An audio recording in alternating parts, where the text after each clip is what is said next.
One morning, Jessica Harper, a woman of simple tastes, experienced a deeply embarrassing incident at Atlantic National Bank.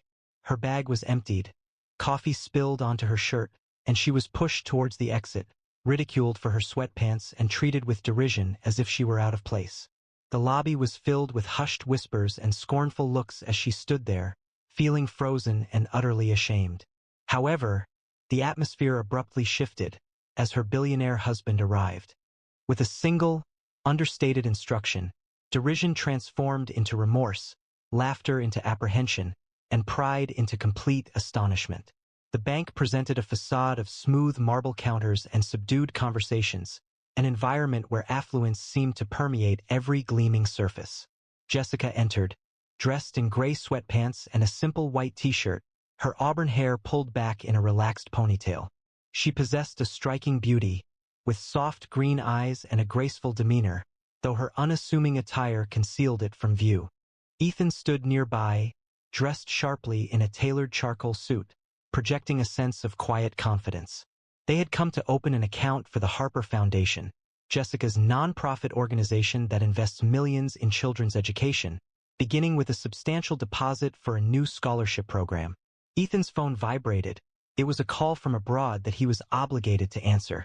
Consequently, he stepped outside, allowing Jessica to approach the counter by herself. She held a folder containing the necessary documents and offered a warm smile as she greeted the teller. Before the young clerk could reply, Vanessa Brooks, the branch manager, intervened. Vanessa, who was tall and appeared stern, with blonde hair neatly pulled back and a suit that conveyed authority, observed Jessica's clothing and paused. Her eyes narrowed, and her lips formed a thin, skeptical line. "Can I help you?" she inquired, her voice cold, as if Jessica had entered the incorrect location. Jessica maintained a calm tone. "I would like to open an account and make a deposit for the Harper Foundation." She pushed the folder across the counter, but Vanessa didn't acknowledge it. Instead, she bent over the counter, her eyes examining Jessica's sweatpants with disapproval. "And where did this money originate?" she demanded, her voice sharp enough to attract attention. "We represent a respected organization. Our clientele maintain a particular expectation. I require more than your assurance to confirm this isn't questionable." Jessica's face reddened, but she didn't object, simply opened the folder, indicating the documents. Vanessa didn't simply question her. She leaned across the counter, took Jessica's tote from her shoulder, and spilled its contents onto the floor. A phone, a wallet, keys, they scattered like refuse. "Let's see what you're truly carrying," she said, sneering, and kicked Jessica's wallet beneath a chair. Marcus clapped. "Bet it's stolen. Look at her clothes." Ryan reacted, whispering, "That's excessive." But Vanessa retorted, "Quiet, child. This is my performance." Jessica bent to collect her belongings, her hands shaking. Despite her distress, she remained composed, picking up her things as the crowd watched, their quietude feeling like a painful twist. Vanessa intervened. She grabbed the folder, examining its contents with a showy doubt, then threw it back onto the counter with a dismissive noise. "This could be fabricated, as far as I know," she stated, her voice growing louder. "People like you don't simply walk in with foundation money. What's your game?" Several clients waiting in the queue seemed restless, their gazes moving between Jessica and Vanessa. A man wearing a pinstripe suit quietly remarked to his wife, "She doesn't appear to fit in." Jessica's grip on the folder grew tighter, but she maintained her composure. "This is genuine. My husband and I—" Vanessa interrupted, advancing, her finger pointing just an inch from Jessica's face. "Don't offer me explanations." She spoke sharply. "I've seen your type, looking like you just woke up, thinking you can defraud a bank like this. I ought to summon security immediately." The room fell silent, many heads turning. A teller, Ryan, visibly flinched behind the counter, but remained silent. Jessica felt her heart race. She disliked confrontations, but she didn't react, maintaining her composure as a silent defense. The discomfort continued. Vanessa signaled a security guard, Marcus, a large man, who approached with a concerned expression. "Watch her," she ordered, her voice loud and sharp. I don't trust this one. She's likely here to do something dishonest.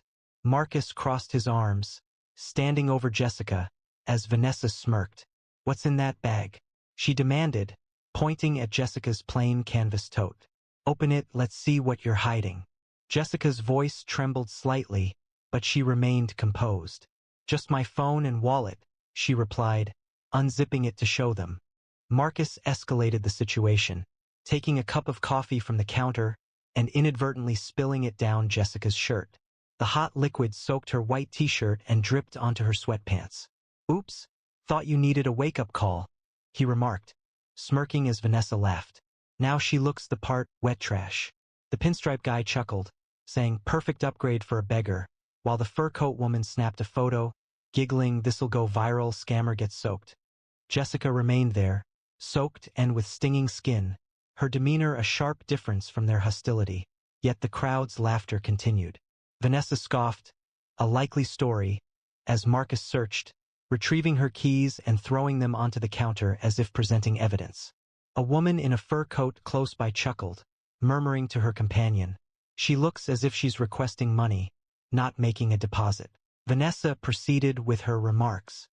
She took Jessica's folder once more, this time tearing a page from the Foundation's proposal in two and throwing it to the floor.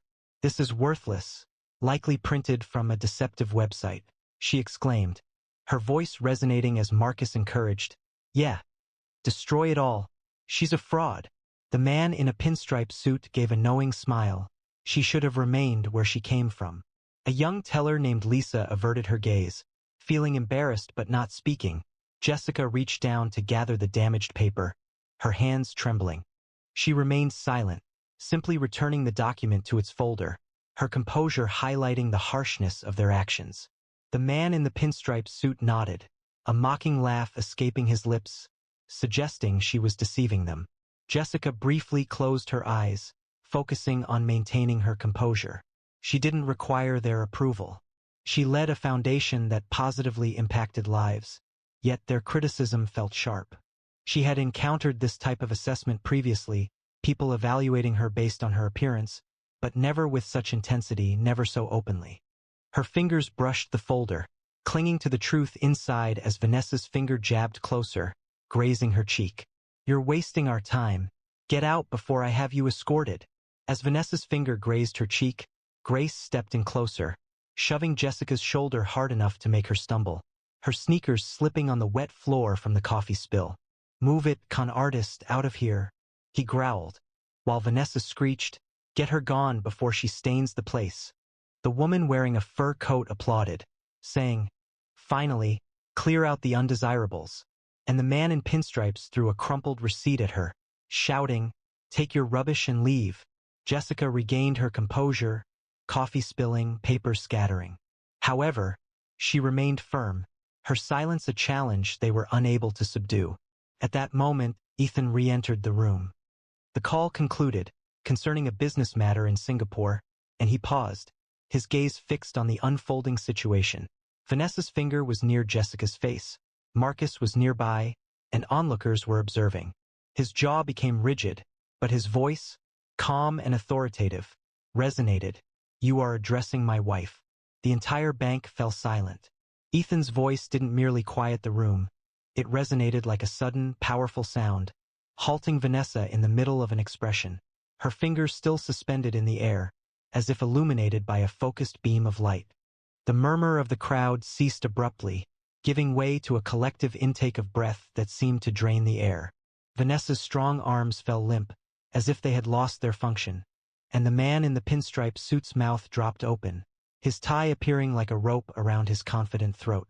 Jessica's green eyes briefly met Ethan's, a hint of reassurance visible beneath her composed expression. And the bank felt constricted, as every head turned towards the man in a suit who had just overturned their reality with 5 straightforward words. Vanessa's finger fell, her face paling. Ethan did not hurry. He walked, each step a measured rhythm that resonated off the marble, his suit slicing through the disarray like a blade through paper. Jessica breathed out, her shoulders relaxing for the first time since Vanessa's finger brushed her cheek. The coffee stain on her shirt, now a symbol of perseverance as Ethan's presence enveloped her like armor. The woman in the fur coat dropped her phone. It fell to the floor with a clatter, effectively ending her chance for a viral photo moment. Ryan's eyes widened behind the counter, a smile playing on his lips. He anticipated this, and it arrived, a spectacle impossible to overlook. Marcus retreated, his hands relaxing. A palpable tension filled the space as Ethan arrived beside Jessica, his hand lightly touching her arm, a silent assertion that resonated more powerfully than any proclamation. This moment dissolved the room's self-satisfied atmosphere, leaving Vanessa's scorn devoid of impact and Marcus's confidence diminished. The man in the pinstripe suit recoiled, his wrinkled receipt still visible where Jessica had been, now symbolizing his flawed assessment, while the woman with the fur coat's laughter faded into a stifled cough, her fur seeming to envelop her in shame. Ethan's hazel eyes focused on Vanessa, conveying a sense of impending confrontation, and the audience perceived it. The situation shifted. The woman who had been the target of ridicule now commanded attention, poised to dispel every unkind remark. The man in the pinstripe suit's laughter ceased abruptly, and the woman wearing fur momentarily paused, her amusement cut short. Ethan approached Jessica, his suit impeccable, his stance radiating quiet intensity. "What's going on here?" he inquired, having witnessed enough. Jessica gently touched his arm, her gesture reassuring yet resolute. "It's okay, Ethan. I was simply attempting to open the account." Vanessa hesitated, speaking with a slight tremor. I was unaware." Ethan's gaze sharpened, interrupting her. "What did you not realize? That she is my wife, or that she is more valuable than your entire branch?" A palpable tension filled the room, as murmurs spread as people understood the situation. Ethan Harper wasn't merely wealthy. He was a billionaire investor, a dominant figure with over $300 million held at Atlantic National, his name frequently appearing in financial news. Vanessa's confidence faltered, her hands moving nervously with her blazer. "Sir, I was simply being careful." Ethan shook his head, his voice firm but pointed. "Careful? You publicly accused her of fraud because she wasn't wearing a designer dress. That isn't carefulness. That's presumption." Jessica moved forward, her green eyes bright, her tone composed. "It's not about my being his wife. It's about you treating me as if I don't fit in because of my appearance. That's the issue here, not my account." The audience moved, some agreeing, others avoiding eye contact, acknowledging the reality of the situation. Marcus retreated to his position, lowering his head, as Ryan, the teller, quietly said, "I tried to warn her."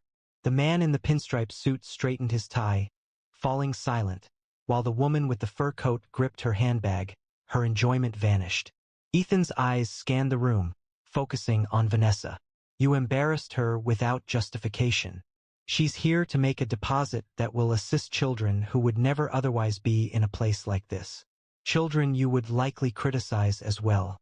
Jessica affirmed, stating the Harper Foundation isn't about appearances, it's about people. She added, "You didn't even ask." The glass doors opened, and a man in a gray suit hurried in. William Carter, the bank president, appeared, his face etched with worry. Ethan had likely contacted him, probably Ryan, and he'd left a meeting uptown. "Mr. Harper?" "Mrs. Harper," he said, breathless. "I'm so sorry, I just heard. Please, let's talk privately." He gave Vanessa a look that seemed intense, then indicated a side office. People stepped aside, their expressions showing surprise as Ethan and Jessica entered. Her sweatpants a noticeable difference from the bank's polished surfaces, yet her poise exceeding it. Inside the office, William closed the door, his hands joined, stating, "This is unacceptable. I am truly sorry. What actions can be taken?" Jessica took a seat, a folder resting on her lap, her voice steady and resolute.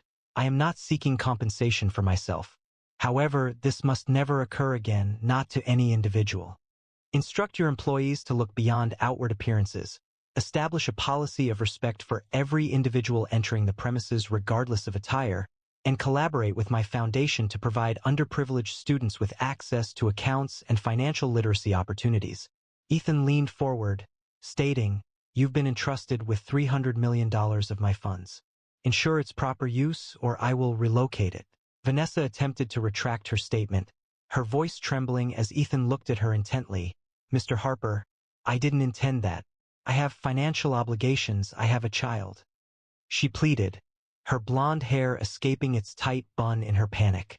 Jessica looked at her, coffee still staining her shirt, and said coolly, you meant every word. You judged me without asking. Ethan stepped in, towering, she's right, you're finished here. Cry all you want, your career is over. William nodded from the doorway, suspension is just the beginning. A full review will be completed by tomorrow. Vanessa crumpled. Her smugness vanished as the crowd watched her fall, their earlier jeers now a bitter echo. William quickly nodded, taking notes, affirming, done, everything. I'll oversee this personally. He hesitated, then announced, Vanessa is suspended, effective immediately, pending review. This isn't representative of our values. Jessica inclined her head, considering that's good, but don't just issue penalties. Address the underlying issues. People are capable of change. Marcus faced his own accountability. William summoned him after Ethan and Jessica departed, his face flushed with embarrassment. I wasn't aware of her identity. He pleaded, please, I need this job. His large build seemed to diminish under the president's gaze. William spoke with cold authority. You pushed her, causing her to spill coffee.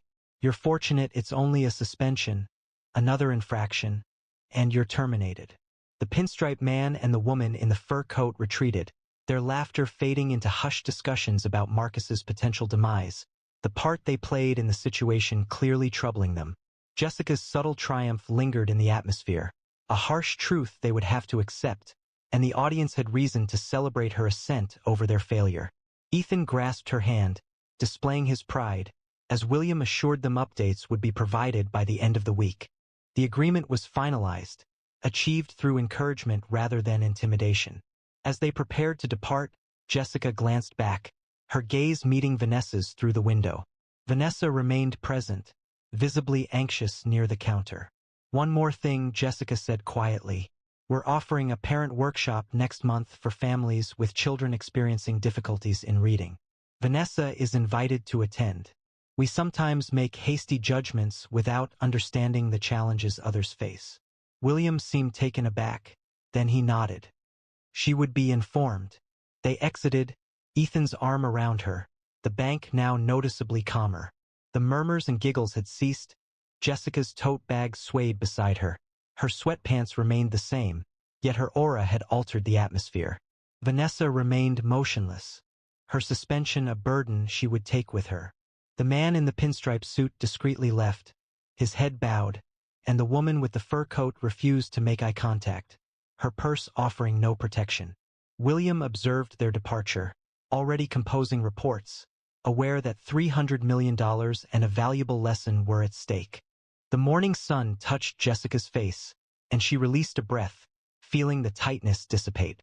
Ethan looked at her, his expression gentle. Are you all right? She responded with a nod, a faint smile appearing. Yes, it's not solely about us, it's about their learning process. He kissed her forehead, and they proceeded, leaving the bank behind, which seemed a little less arrogant, a little more relatable. If this narrative evoked a feeling in you, please consider liking, sharing, commenting, and subscribing. She felt deep embarrassment, openly, directly in the boardroom. Due to the company's dress code, she wore a simple white shirt, an unbranded black pencil skirt, worn flats, and kept her hair loosely tied back, without any makeup. Nora Wells had intended only to present a stack of documents and leave discreetly. However, before she could enter, a taunting voice called out, "Sweetheart, restrooms to the left, billion-dollar boardrooms to the right, don't get lost." The room erupted in laughter. Another person gestured to security, sharply requesting, "Could someone please escort her out? We can't allow back-office personnel to participate in brainstorms." She remained still, visibly surprised, but kept her gaze fixed on the executive who had snapped his fingers, the very same man who had previously mistakenly taken her email pitch deck and presented it as his own. But they were mistaken. The woman who had just been removed from the boardroom was the fiancée of the man who had recently acquired the company where they all worked, and tonight's urgent shareholders meeting would prove to be the most costly experience of their careers. Nora Wells resided in a simple Brooklyn apartment, a fifth-floor walk-up featuring squeaky stairs and a window that shook in the breeze. At 34, she was reconstructing her life following a divorce that left her possessing only a suitcase and a determination to be self-reliant. She held a temporary secretarial position at Vantage Corp, a technology company known for its competitive atmosphere and modern glass-walled offices. Her workspace was a corner cubicle, cluttered with memos that went unread, and her days were filled with coffee deliveries and photocopying tasks. She expressed no complaints, desiring neither sympathy nor attention. She simply aimed to progress steadily, with small, deliberate actions. Just prior to the boardroom incident, Nora was in the Vantage Corp break room, replenishing a coffee pot for a meeting to which she hadn't received an invitation. A collection of analysts entered the room, their conversation ceasing as they noticed her. One, a woman in a tailored suit named Claire, gave a mocking smile. "Look, it's the office cleaner. Still employed?" Her companions chuckled, one of them discarding an empty creamer carton towards the wastebasket, causing it to fall close to Nora's feet. "Retrieve that, please," he said with a playful wink. Claire moved closer, speaking with enough volume for others to overhear. Honestly, why is she even present? Temporary workers like her diminish the company's image. A manager walked by and quietly laughed, saying, "Focus on your duties, Nora, not fantasies." A ripple of quiet amusement spread through the room, with glances directed at Nora as she deliberately cleaned the counter, her hands sure, but her jaw clenched. She remained silent, showed no reaction, simply completed her task and departed, the sound of their laughter following her like a lingering scent. The break room seemed confined, her sense of self challenged, yet she continued, present but unyielding. Just 11 months prior, she had encountered Asher Wells within a dusty bookstore, both extending their hands toward the identical, well-worn copy of Kierkegaard. He presented as quiet, wearing faded jeans, wire-rimmed glasses, and possessing a smile that felt familiar. They engaged in conversation for hours, philosophical discussions intertwined with laughter, and by the time they departed, Nora's self-imposed restriction against rapid attachment began to weaken. Asher seemed different. He did not display his affluence, although she perceived it through subtle details, like the quality of his watch, which he never mentioned. She never inquired about his financial status. It held no importance to her. Following the pain of her previous relationship, she had resolved to rely on no one. Affection, in her view, meant partnership, not dependence. Nora concealed her employment, even from Asher. When he questioned her about her day, she would reply, "Just paperwork," and redirect the discussion toward literature or aspirations. She preferred it that way. Her difficulties were personal, not his responsibility to resolve. At Vantage Corp, she remained unobtrusive, a temporary worker who merged seamlessly into the environment.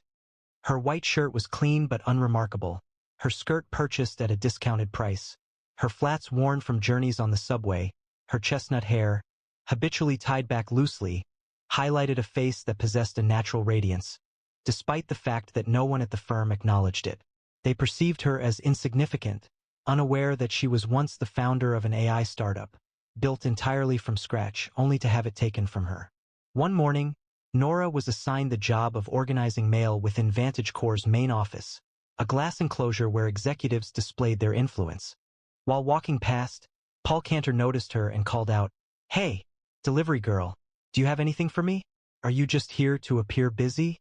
His laughter attracted attention, with assistants smiling from their workstations.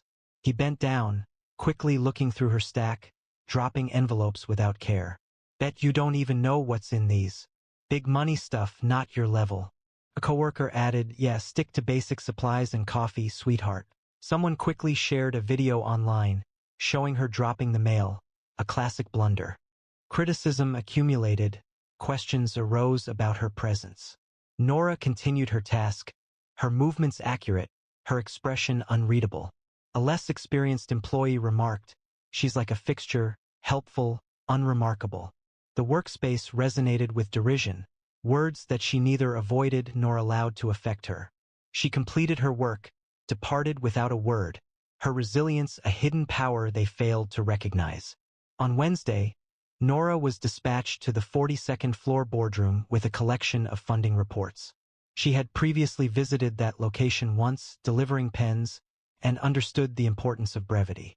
The room exuded authority, with a mahogany table, floor-to-ceiling windows, and executives in tailored suits casually discussing billions as if they were small amounts. She tapped gently, but the door opened abruptly, interrupting a sentence and drawing unwanted attention. The development director, Greg Harlan, paused his presentation, his laughter suddenly brittle. "Restrooms are to the left, billion-dollar boardrooms to the right. Be careful not to get disoriented," he remarked. Amusement spread through the room, chairs groaning as heads turned. Nora held the reports tightly, her expression composed despite her accelerated pulse. Another executive, Paul Cantor, smirked, commenting that the janitorial staff these days showed considerable nerve. A third, Victor Reese, raised his coffee mug with a knowing look. "Take this back down, please," he said. "It's a bit watery." He added, "Next time knock before entering." The room erupted in renewed laughter, their gazes fixed on her as if she were an exhibit. The most difficult encounter was with Greg, the man who had taken her pitch deck 2 years prior. It was a neural net concept she had emailed in confidence, and she watched as he presented it as his own innovation at a conference. She had been working as a temporary employee then, voiceless and unable to challenge him. She offered a slight smile, a courteous nod, and turned to depart, her flats making no sound on the marble. There were no spoken words, no objections, only a sustained look that held Greg's gaze a moment too long. The door closed behind her, their laughter muted but still painful. Returning to her cubicle, she arranged the reports in an orderly fashion, her hands remaining calm. She exhibited no tears, no outbursts. She simply concluded her shift, her thoughts already focused elsewhere. She thought of Asher, their dinner arrangements, and the future she was constructing, patiently and deliberately.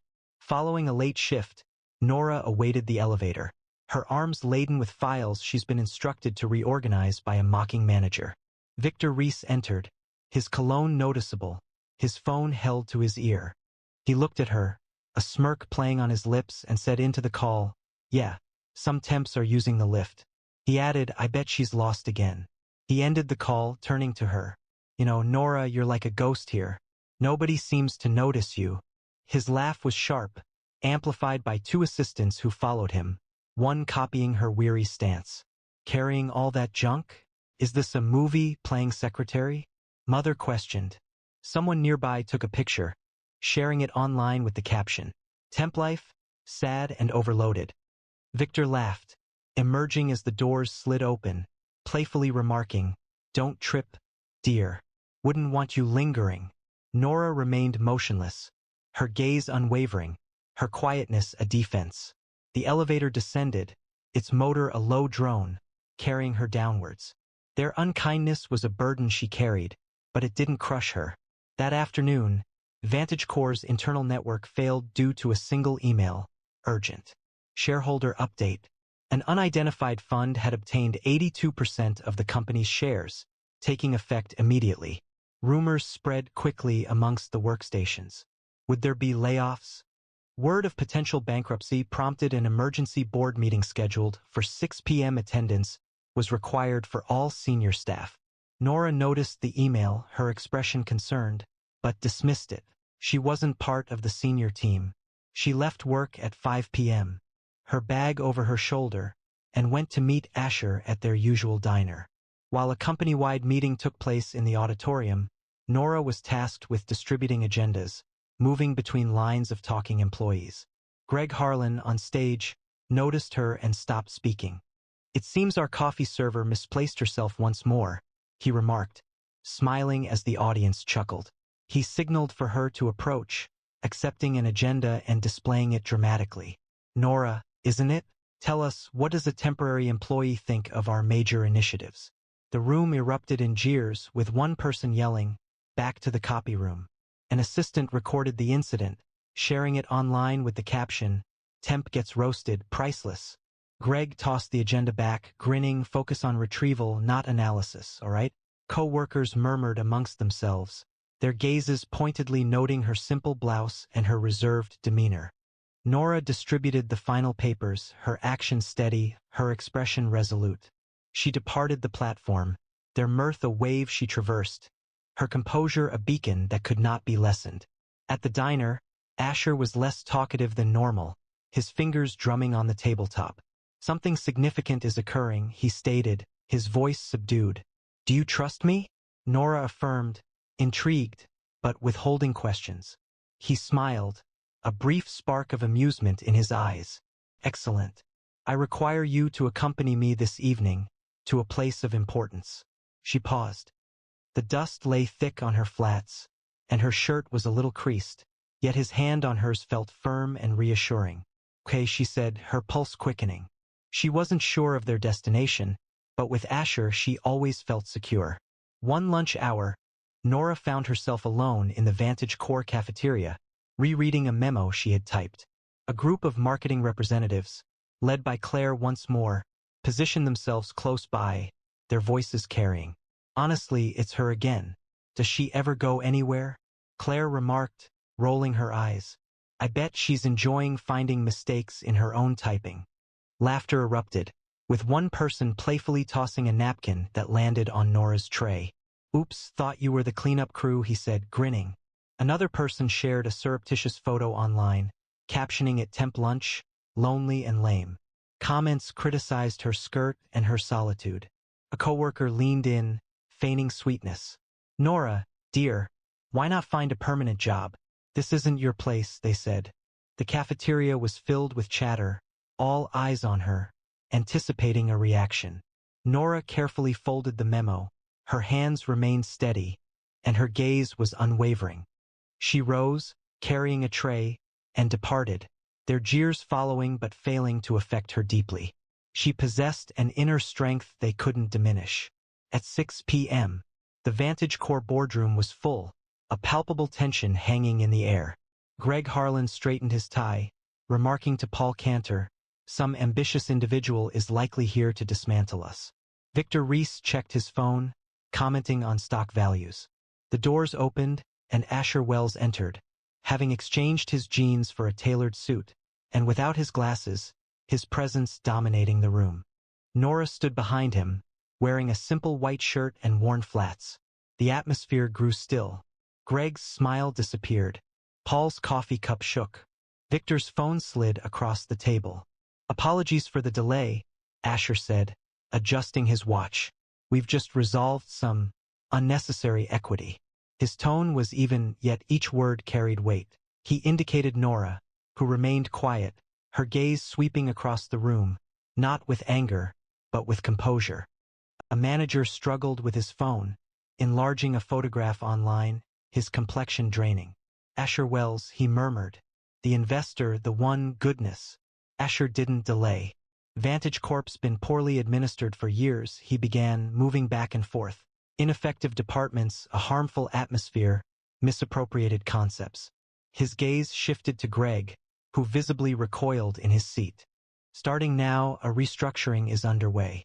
The marketing department has been reduced by half, developments are being reviewed, and several contracts," he hesitated, allowing the word to linger, "have been terminated." The sound of papers shifting and throats clearing filled the room. Paul coughed, his earlier confidence diminished. Victor jotted down notes, perspiration forming on his forehead. Then Nora moved forward. The room fell silent, all attention on her. Her voice, when she spoke, was calm and steady, like a river finding its course. "If I had come here seeking revenge, I would be indistinguishable from any of you. I'm not requesting consideration due to my role as his wife. I'm requesting consideration because I demonstrated it." She didn't raise her voice, didn't point fingers. She simply stood there, her white shirt catching the light, her gaze steady as stone. Asher turned to her, his face softening, not protective, not possessive, but awestruck. He didn't see a woman to save.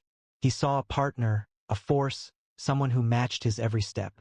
The execs sat frozen, their earlier laughter a ghost haunting the silence.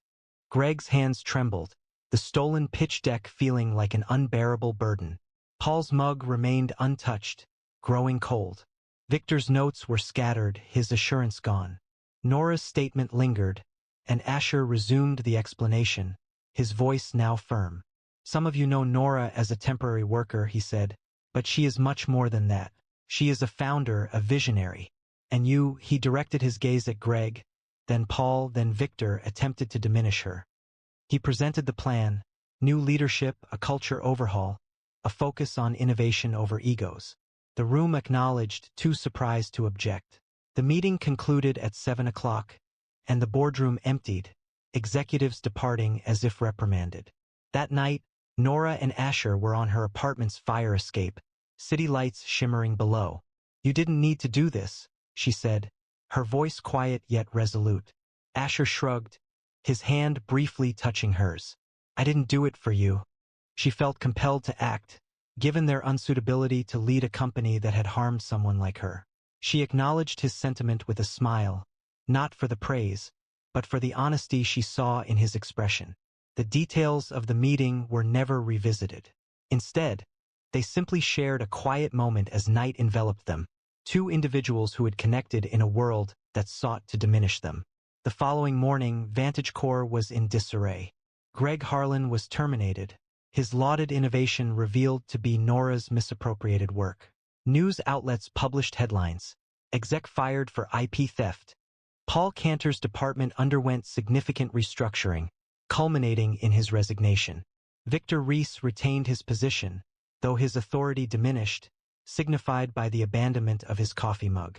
Rumors circulated suggesting Asher Wells possessed vast wealth and operated as a secretive investor, capable of rapidly reshaping organizations. And Nora? Her role extended beyond being Asher Wells's fiancée. She proved to be an individual whose abilities were previously disregarded. By the week's end, VantageCore's established leadership faced collapse, and Paul Cantor's resignation failed to prevent it. Clients abandoned his side projects, referencing ethical concerns following the emergence of Nora's stolen pitch. His LinkedIn profile disappeared, and his claims of significant achievements were ridiculed in industry discussions. A widely shared post stated, "Cantor's out, guest snapping fingers doesn't pay." His department, formerly his domain, was restructured with new personnel, and his name was removed from internal communications. Staff members discussed his departure, with some imitating his smirk as they walked past his vacant office. Paul attempted to present proposals to competitors, but was consistently rejected. Many questioned the character of a man who had spoken dismissively of a brilliant mind. The coffee mug he left behind was discarded, marking a conclusive end to his period of influence. Applause erupted from the audience, their resentment transforming into victory as Nora's revelations redefined his reputation. A week later, a journalist representing TechBit conducted a more thorough investigation, revealing details of Nora's history. She had established Neuropath, an AI startup, at the age of 27. Her algorithms were exceptionally innovative, predictive models with the potential to significantly improve healthcare. Her partners, connected to VantageCore's initial investors, had acted against her, altering patents to exclude her.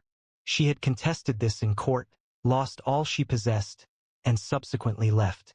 A divorce followed, with her former spouse aligning with those who prevailed. Nora remained composed. She began anew, accepting temporary employment and steadily reconstructing her life. The article gained widespread attention, highlighting the promising talent they attempted to suppress. Victor Reese's decline was gradual, yet equally severe. His former authority diminished as Nora's vision gained prominence. His professional relationships deteriorated as people remembered his past behavior, including his hurtful comments and subtle criticisms. A released email revealed his disparaging remarks about her, which was now widely circulated online under the title Reese's Big Mississippi. His presentations failed, with clients expressing concerns about his integrity. He was reassigned to a smaller workspace, while his former corner office was given to Nora, a coder she had previously guided. Public opinion turned against him, with online commentary focused on his downfall. His presence diminished, his voice barely audible during meetings. The board retained him, but as a cautionary example, a remnant of hubris, eclipsed by Nora's brilliance. The audience erupted, their hands raised in triumph as his derision dissolved. Nora's power, the definitive statement. Staff at Vantage Corps viewed the performance and recognized the pattern. The temporary employee they had disregarded was exceptional. She was a visionary who prioritized humility over retribution. Some experienced regret, recalling dismissive remarks in the break room. Others felt admiration, passing her former cubicle as if it were a sacred space. Nora did not revel in the attention. She continued her work, now operating from a modest office Asher had established, prioritizing utility over appearances. She was developing concepts, innovative systems, more equitable hiring practices, and fostering a work environment where everyone felt valued. One evening, Asher scheduled a gathering, choosing the cafeteria, where the genuine efforts occurred instead of the boardroom. Cleaners, clerks, and coders occupied the space, their expressions showing interest. "I'm not intending to lead this place permanently," Asher stated, speaking directly. "I'm here to resolve its issues, and I can't accomplish that without her." He nodded to Nora, who stood close by, her flat still showing wear, her shirt still simple. She didn't acknowledge the applause with a smile. Instead, she spoke, her words direct and honest. "Vantage Corps is failing because it prioritized egos over ideas," she stated. "I understand what it's like to be where you are, to be ignored, to be disregarded. That changes now. We are creating a company where your contributions are valued, not your position." The room was silent, completely attentive. A janitor nodded, his eyes shining. A coder raised her hand, suggesting an app she had previously hesitated to present.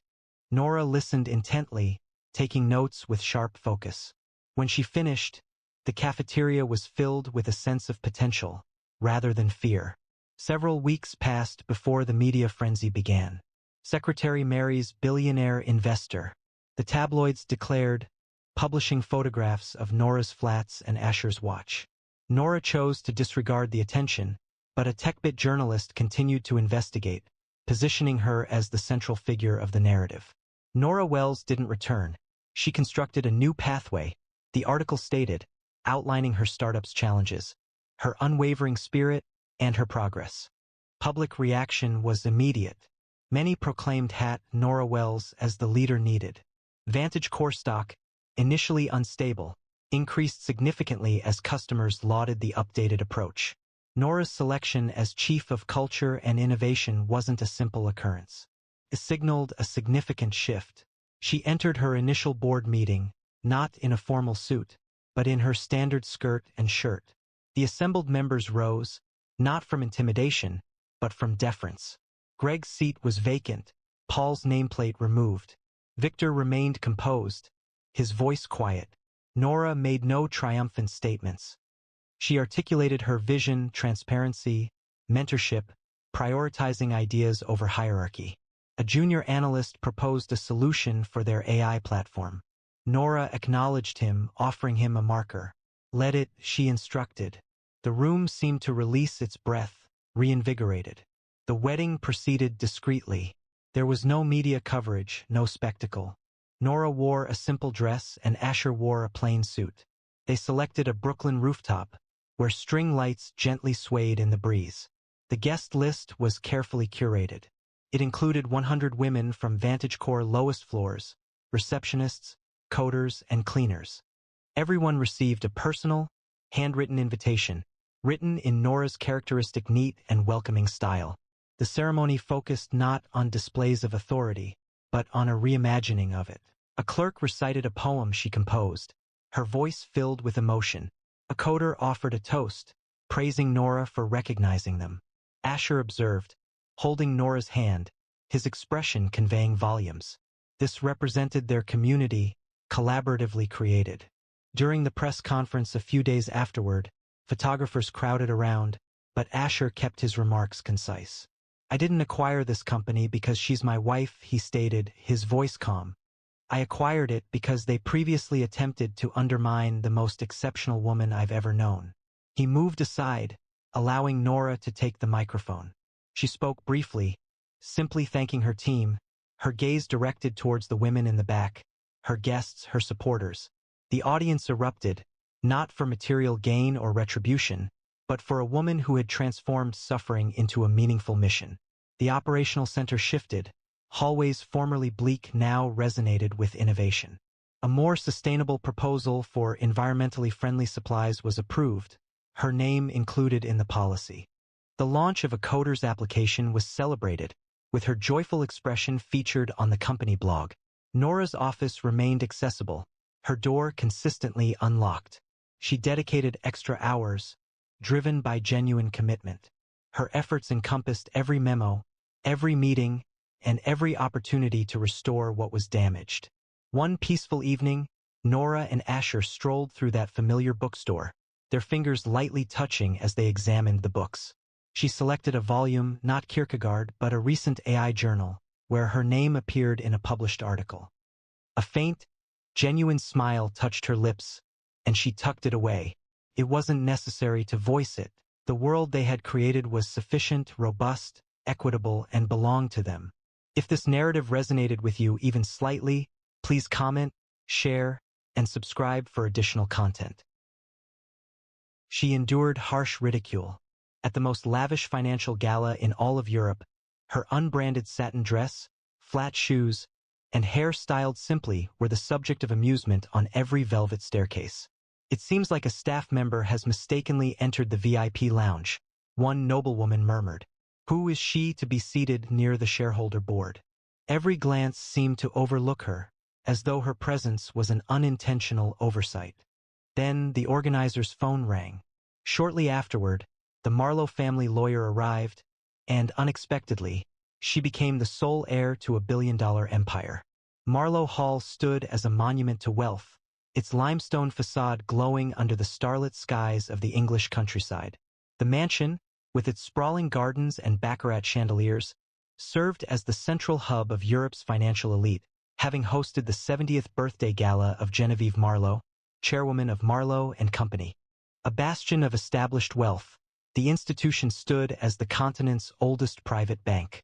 The atmosphere glowed with Dior gowns, Patek Philippe watches, and the delicate sound of crystal flutes. Invitations, adorned with gold leaf, listed names synonymous with powerful families. Rothschild, Agnelli, von Habsburg. No media entered the iron gates. No guest not pre-approved stepped across the marble threshold. This was a realm shaped by heritage, where lineage held value and discretion was a fault. Behind the velvet ropes, a retired professor in Hong Kong observed a private live stream, his frail hands holding a faded photo, his eyes focused on a young woman's solitary grace. Eva Sinclair entered the grand hall, her satin dress, a soft ivory, unbranded, flowing simply, reflecting the chandelier light. Her flat shoes made a quiet sound on the polished floor, her black hair tied low, with no jewelry on her wrists or neck. At 26, Eva possessed a subtle beauty, her almond eyes and gentle features glowing with a peaceful clarity, reminiscent of a still lake at dawn. Growing up in a modest Hong Kong flat, she had lost her mother at a young age and was raised by her father, a disowned heir who taught literature and rejected wealth. She had studied finance at a local university, worked as a translator for a small NGO, and maintained a frugal lifestyle, her heart molded by service rather than status. She arrived this evening as the guest of Hans Berger, chairman of Switzerland's largest investment fund, her appearance unannounced, her understated style a surprise amidst the elaborate gowns and jewels. The attendees' gazes followed Eva as she moved across the room, their murmurs cutting like shards of glass. Beatrice Langley, a British aristocrat in a $60,000 Dior gown, turned to her companion, her voice audible on the live stream. Was this a case of staff being allowed at galas now? She scoffed, her diamond tiara catching the light. Amusement spread among the assembled guests, many secretly recording Eva's simple dress with their phones. Marcus Vellier, a French hedge fund manager sporting a $15,000 Patek watch, smiled from his table. Observe her wrist, not even a Cartier, he remarked, prompting laughter from his companions. Eva's fingers lightly touched her sash. Her expression remained calm, yet the atmosphere was thick with scorn. Her father's face on the live stream became strained, the insults feeling like a blow to his pride, and the audience pulsed with anger. a spark awaiting ignition. The ridicule intensified, evolving into a planned attack on Eva's appearance. A group of heiresses, adorned in $40,000 gowns, arranged themselves in a semicircle, their voices a poisonous chorus. She likely stumbled and unintentionally, one hissed, flinging a silk napkin towards Eva's feet, or worse, his short-term guest. Another displayed a jeweled phone, exclaiming, "She's a thrift store attendee. I bet she's never experienced a gala." Phones illuminated, their private messages harsh, while Marlowe focused on her, taking pictures of her plain shoes. A German banker loudly declared, "She's lowering the standards of this event." The crowd's laughter felt like a public condemnation, every word a sting against Eva's quietness. Her father's face on the live stream showed distress, each insult hurting his daughter's honor. The audience's anger escalated, their hearts racing, indignant at this group's persistent cruelty. The upper class's disdain became hostile as Eva proceeded through the hall, their taunts a deliberate challenge. A cluster of banking heiresses in $45,000 couture gowns created a blockade, their voices a spiteful blend. "She's a detriment to Marlowe's reputation," one scoffed, knocking a champagne flute's rim to scatter droplets by Eva's feet. "Return to the slums, darling." Someone gestured with a jeweled phone, declaring, "Her dress resembles a tablecloth. I doubt she's ever attended a genuine gala." Mobile phones captured the moment, with private messages flooding with hashtags like Marlowe mistake, focusing on her simple shoes. A Russian tycoon exclaimed, "She's a disrespect to every legacy present." The audience's laughter felt overwhelming, each comment a sharp blow against Eva's composed demeanor. Her father's expression on the live stream conveyed deep distress, every remark a painful injury to his daughter's honor. The audience's anger escalated, their hearts racing, outraged by this deliberate humiliation, their fury burning to challenge the elite's pride. Genevieve Marlowe, the evening's host, came down the grand staircase, her $100,000 emerald necklace sparkling. She stopped close to Eva's table, her silver hair elegant, her voice filled with disdain. "I'm not sure who you are, dear," she stated, loud enough for the live stream to record. This table was designated for individuals sharing the name. Her companions chuckled, their jewelry sparkling, cameras recording Eva's composed expression. "Maybe you would feel more at ease with the staff," Genevieve suggested, indicating a side entrance.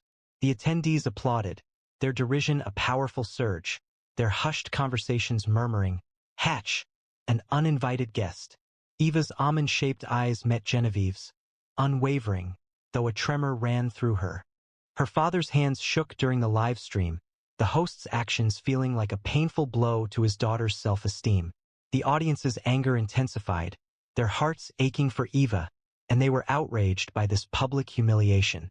Genevieve Marlowe's contempt grew sharper, her statements intended as a calculated attack to harm Eva in front of the global elite. "You're not just out of place, you're an embarrassment," she stated, her $100,000 emerald necklace sparkling as she indicated Eva's satin dress. "Hans Berger seemed to have made a questionable decision in inviting you." A wave of laughter spread through her group, their diamonds sparkling, and cameras focused on Eva's simply styled hair. "You're a charity case, not a guest," Genevieve remarked, her words carried by the live stream's concealed microphones. "This hall is for established figures, not cast-offs." The attendees echoed, their disapproval a rising tide, their private conversations swirling. Had Marlowe felt shame? Eva's almond-shaped eyes held a controlled intensity, but her smile remained steady, a defense against the disappointment. Her father's hands trembled during the live stream. The public humiliation felt like a sharp blow to his daughter. The audience's anger was overwhelming, their sympathy directed towards Eva, while they were outraged by this woman's betrayal, now visible to everyone. The disapproval of the powerful became cruel, their words a poisonous chorus. Sylvia Reinhardt, a Dutch media heiress wearing a $50,000 couture dress, moved closer, her voice distinct within the room.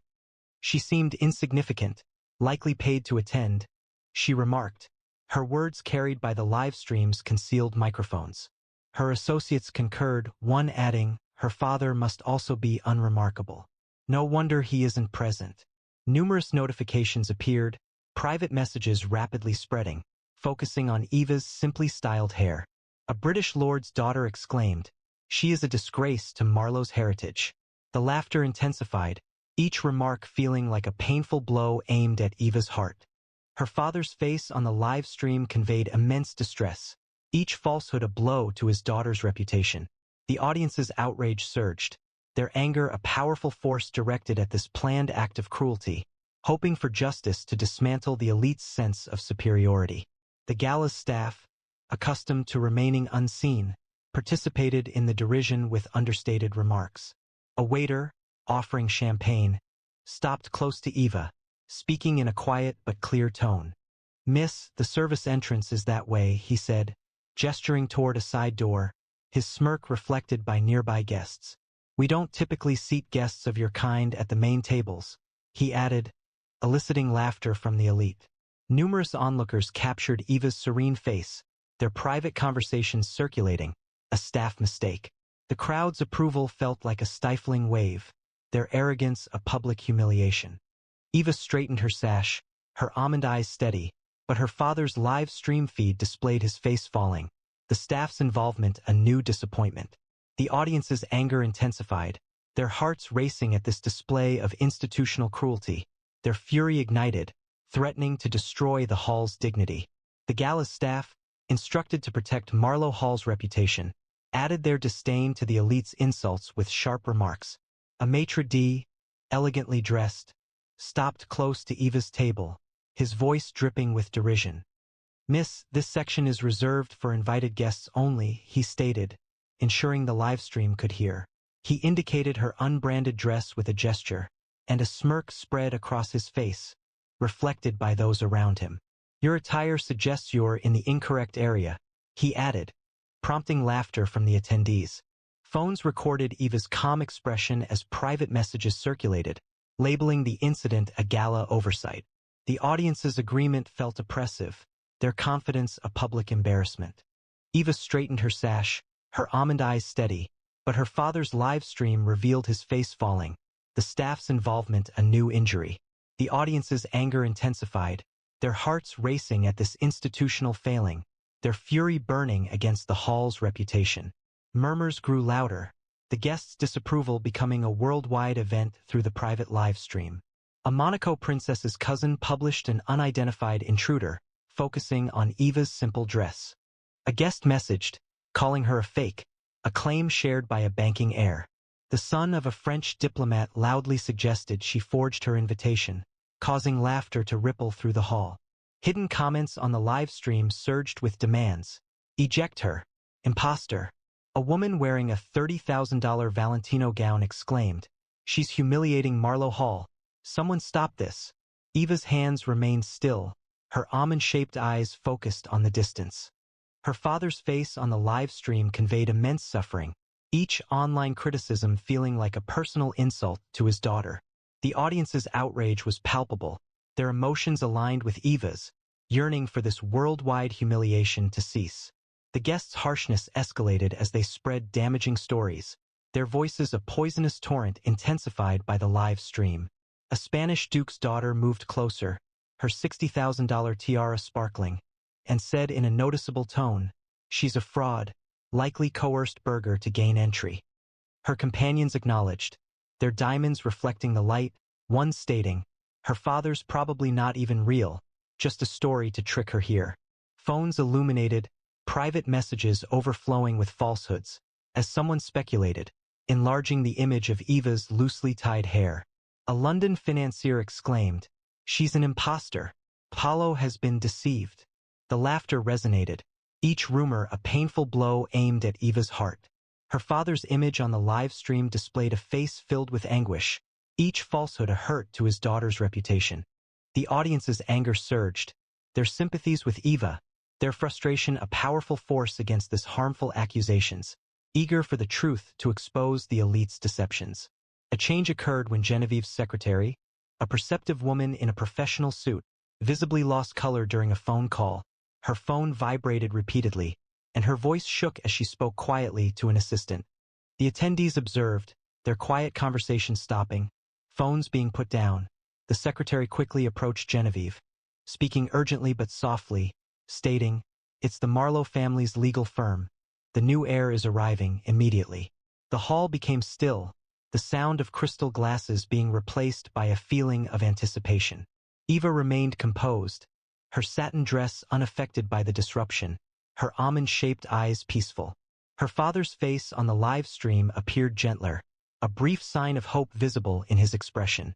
A palpable sense of excitement and apprehension filled the room, a mix of anger and anticipation hinting at an impending revelation. 10 minutes passed, and then the large doors opened, revealing a man in a gray suit, Edward Grayson, the personal lawyer for the deceased Alfred Marlowe, Genevieve's grandfather. He carried a sealed envelope and a single sheet of paper.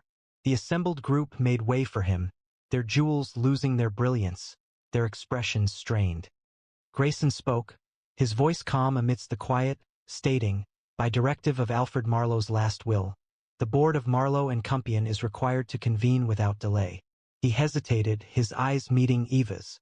"The only beneficiary of the Marlowe banking legacy is here this evening." A murmur went through the attendees, phones shaking, and the live stream became chaotic. The question arose, who is it? Not Genevieve? Eva subtly touched her sash, her expression unreadable, while her father, watching the live stream, showed a flash of pride. A palpable sense of expectation filled the room, transforming from resentment to amazement as the reality emerged. Grayson advanced, opening the envelope with careful precision. According to his statement, Alfred Marlowe's son, Henry, had been disowned for marrying a woman of Asian descent, a decision made contrary to the family's preferences. Henry and his wife had subsequently raised a daughter in seclusion, away from this society. That daughter is Eva Sinclair. He presented a document, a DNA test result, offering undeniable confirmation of Eva's heritage. According to Alfred's will, Eva is the sole heir to Marlowe and Company, possessing full control of its assets and board. A palpable stillness fell over the hall. Genevieve's emerald necklace seemed suddenly heavy, her face paling. Those guests who had previously mocked Eva appeared visibly uncomfortable, their phones momentarily forgotten. Eva's almond-shaped eyes met Grayson's, her silence radiating a powerful intensity. Her father's tears flowed during the live stream, his exile now appearing justified. The audience felt a surge of emotion, their anger shifting into celebration, as Eva's truth emerged, humbling the elite. The board members seated at the central table stood as one, their faces ashen. Genevieve's voice faltered, This is a mistake." But Grayson's gaze remained firm. "The will is final. You and all other Marlowe branches are removed from ownership and the board, effective immediately." A collective gasp swept through the room. Their wealth felt inconsequential, their standing vanished. Beatrice Langley's tiara dislodged, Marcus Vellier's watch ceased to function, Sylvia Reinhardt's couture dress appeared to droop. The live stream became a global phenomenon, with Eva Sinclair dominating social media, her quiet elegance quickly becoming iconic. The downfall of the elite was a striking display, their pride diminished to nothingness under Hans's direction. Genevieve's complexion paled, her emerald necklace appearing like an antique, and her name rose to prominence as a warning. Beatrice Langley's online presence crumbled, her derision becoming a widely shared embarrassment. Marcus Vellier's hedge fund experienced a sharp decline, his dismissiveness a visible failure. Media stocks of Sylvia Reinhardt crashed, her hashtags a social scar. The Spanish Duke's daughter hid her face, her tiara no shield against the live stream's captions. She mocked Eva Sinclair. The staff who'd sneered were escorted out, their careers ended. The guests who'd laughed were shunned, their influence null. Eva stood tall, her low-tied hair a quiet crown, her almond eyes unyielding. The live stream captured the elite's fall, comments flooding. "They deserved it," at Eva triumphs. A wave of emotion swept through the audience, shifting anger to a palpable sense of pride. Eva's triumph and Hans's response, a force that diminished the world's wealthiest, resonated deeply. Eva stood, her satin dress shimmering, her almond eyes gentle yet firm. Applause erupted from the audience, mirroring the downfall of the elite's arrogance as it yielded to her understated strength. Hans Berger, the Swiss investment fund chairman, rose from his seat, his movement commanding absolute silence across the hall. You challenged Eva Sinclair, the rightful successor of Marlowe and Company, he stated, his steel-gray eyes blazing. Your wealth, your titles are meaningless when compared to her legacy.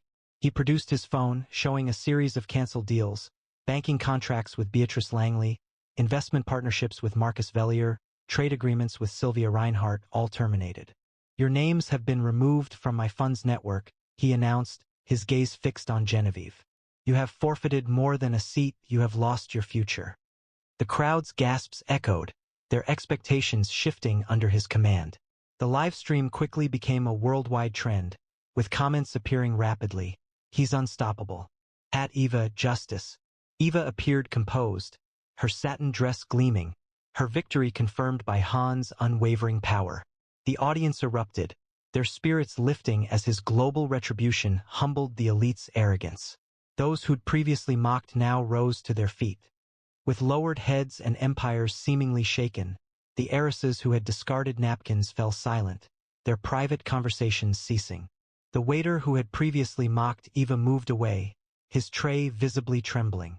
The Monaco princess's cousin removed her post, effectively diminishing her impact. Genevieve's hands shook, her necklace appearing as a memento of a collapsed era. Eva advanced, her voice remaining gentle, as it was upon her arrival. I don't require diamonds to understand my identity, she stated, her words sharply dividing the atmosphere. But thank you, as your patronizing glances clarified precisely why my grandfather did not bequeath this empire to you. The hall remained still, no one willing to stir, their derision a diminishing resonance. The audience's esteem grew, Eva's demeanor a flame that consumed the elite's harshness into nothingness. The consequences were swift, a judgment conveyed without utterance. Genevieve's position on the board was terminated. Her name was removed from Marlowe and Company's history. Beatrice Langley's social reputation declined sharply. Her ridicule became a widely shared embarrassment. Marcus Vellier's hedge fund underwent audits. His derision became a matter of public record. Sylvia Reinhardt's media holdings experienced difficulties. Her promotional labels were deemed inappropriate. Those employees who had previously displayed contempt were let go. Their professional prospects ended. The attendees who had previously expressed amusement dispersed, their invitations were invalidated, and their standing diminished. Eva proceeded towards the large doors, her simple shoes firm, her satin dress a subtle symbol of elegance. Her father's face appeared on the live stream, radiating pride, his daughter's success a reflection of their combined resilience. The spectators' hearts raced, their frustration shifting to admiration, Eva's win a tribute to her poise. The hall's prominent figures stirred, their phones ringing with urgent calls to their staff.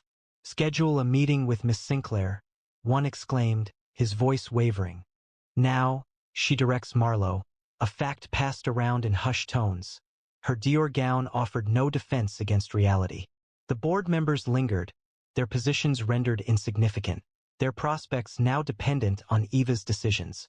The live stream documented the disarray, with comments rapidly accumulating. She appears invincible, having established Eva's guidelines.